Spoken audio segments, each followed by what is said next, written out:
일론 머스크 테슬라 공장까지 지하 터널 뚫는다? 네바다 공장 출퇴근 전쟁 끝나나? 여러분 안녕하세요. 태주입니다. 오늘도 재미있는 소식 들고 왔는데요. 구독 안 하신 분들은 지금 바로 구독 버튼 꼭 눌러주시고 좋아요랑 알림 설정까지 해두시면 빠른 소식 받아보실 수 있어요. 자, 오늘 들고 온 이야기는요. 일론 머스크가 운영하는 보링 컴퍼니가 네바다에 있는 테슬라 기가 팩토리까지 연결하는 터널을 만들 수도 있다는 소식입니다. 포춘이라는 언론사에서 문서를 입수해서 보도한 건데요. 이게 그냥 막연한 계획이 아니라 이미 초기 단계 타당성 검토 작업까지 진행되고 있다는 거예요. 이 프로젝트의 배경을 좀 자세히 설명해 드리면요. 네바다주 정부와 연계된 경제단체에서 돈을 대서 진행하고 있는 건데 왜 이런 일이 벌어졌냐면요. 인터스테이트 80번 고속도로, 우리가 흔히 I-80이라고 부르는 그 도로 상황이 정말 심각해졌기 때문이에요. 교통체증은 날이 갈수록 심해지고 사고는 계속 늘어나고 있어서 대안을 찾아야 했던 거죠. 포춘이 입수한 문서를 보면요. 보링 컴퍼니가 10월에 5만 달러를 받았다고 나와 있어요. 이 돈으로 뭘 했냐면 기가팩토리 네바다로 이어지는 9마일, 그러니까 약 14번 5km 정도 되는 고속도로 구간 아래에 터널을 뚫을 수 있는지 개념 설계랑 타당성 보고서를 만들었다는 겁니다. 이 돈을 준 곳이 어디냐면요. EDAWN이라고 Economic Development Authority of Western Nevada의 약자인데요. 풀어서 말하면 서부 네바다 경제개발청이라고 할 수 있어요. 이 조직은 비영리 단체인데 네바다주 정부랑 같이 일하면서 기업들을 유치하고 확장시키는 역할을 하는 곳이에요. 근데 여기서 재미있는 건요. 이 터널 프로젝트가 유일한 해결책으로 검토되고 있는 게 아니라는 거예요.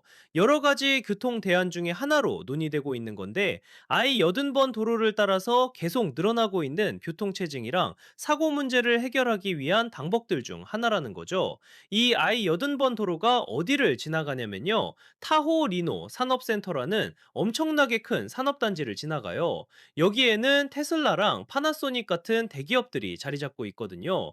그래서 이 두 회사가 네바다 주지사 사무실이랑 연락하면서 교통 문제 해결책에 대해서 이야기를 나눴다고 해요. 공공기록 요청을 통해서 입수한 이메일들을 보면요. 테슬라랑 파나소닉이 보링 컴퍼니의 터널과는 별개로 다른 프로젝트도 지원하고 있었대요. 뭐냐면 통근형 철도 연구인데요. 인터스테이트 도로 옆에 이미 있는 화물 철도를 활용하자는 계획이에요. 근데 보링 컴퍼니의 타당성 보고서가 완성됐는지는 아직 확실하지 않고요. 핵심적인 세부 사항들도 공개되지 않았어요. 터널 길이가 정확히 얼마나 될 건지, 비용은 얼마나 들 건지, 그리고 제일 궁금한 거, 자율주행 테슬라 차량들을 사용할 건지에 대한 정보는 아직 나오지 않았습니다. 그럼 지금 아이어든번 도로 상황이 얼마나 심각한지 한번 볼까요? 타호리노 산업센터는 크기가 어마어마해요. 10만 7천 에이커나 되는데 여기에 데이터 센터들이랑 새로운 기업들이 계속 들어오면서 교통량이랑 사고가 급격하게 증가했어요. 주 정부 교통 데이터를 보면요. 정말 놀라운 수치가 나와요.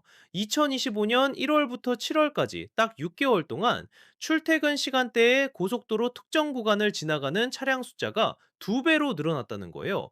6개월 만에 2배요. 이게 얼마나 빠른 속도인지 상상이 되시나요? 그리고 매일매일 이 산업단지로 출퇴근하는 직원이 몇 명이냐면요. 대략 2만 2천 명이에요. 이 중에서 테슬라에서 일하는 사람이 거의 8천 명이고요. 파나소닉이 4천 명이 넘어요. 이 두 회사 직원들만 1만 2천 명이 넘는데 다들 기가네바다 공장 단지에서 일하고 있다는 거죠. 빌 토마스라는 분이 계시는데요. 이분이 워쇼 카운티 광역교통위원회를 운영하고 계세요. 이분이 안전 문제에 대해서 얘기를 했는데 현재 시점에서 거의 이틀에 한 번꼴로 사고가 발생하고 있습니다. 라고 말했어요. 이틀에 한 번씩 사고가 난다는 게 생각해보면 정말 심각한 상황이잖아요. 토마스는 고속도로에서 교통체증이랑 사고를 줄일 수 있는 프로젝트라면 뭐든 지지한다고 했어요. 그가 한 말을 직접 들어볼게요. 우리가 비용을 부담하는 것도 아니고 제가 직접 관여하는 것도 아닙니다. 하지만 그런 프로젝트가 가능한지 탐색하는 대화들이 있다는 건 알고 있어요.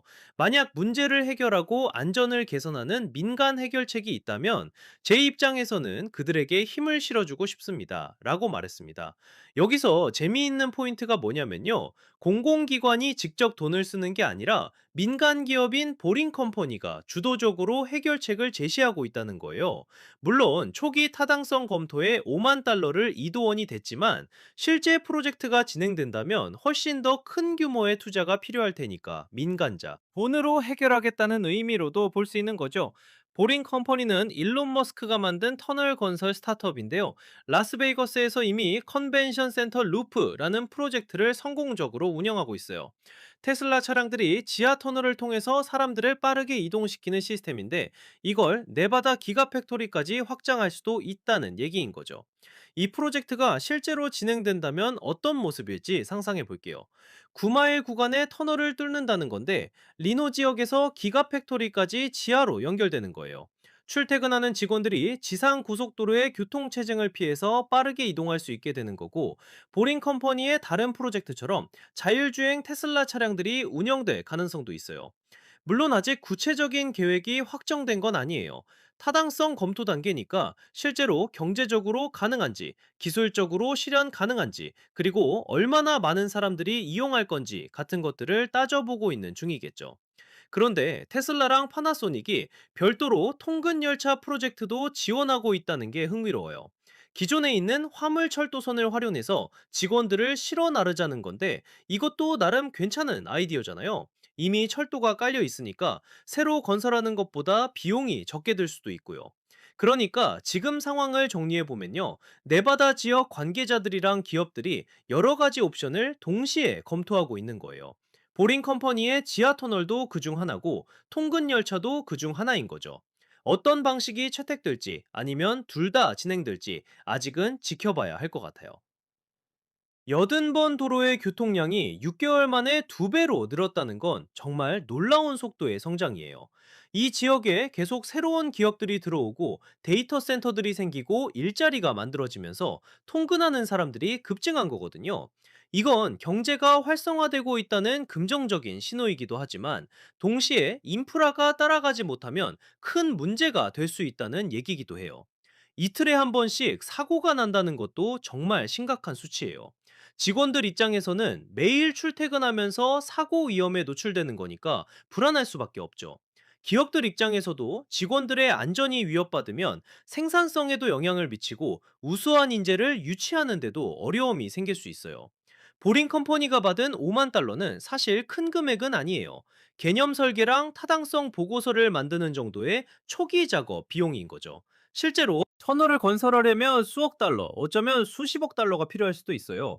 하지만 일단 타당성이 있다고 판단되면 다음 단계로 넘어갈 수 있는 거고요.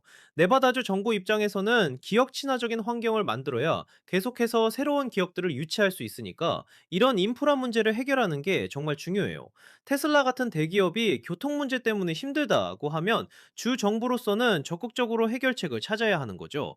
파나소닉도 4천 명이 넘는 직원을 고용하고 있으니까 두 회사가 함께 주지사 사무실이랑 논의했다는 건 이 문제가 얼마나 시급한지를 보여주는 거예요.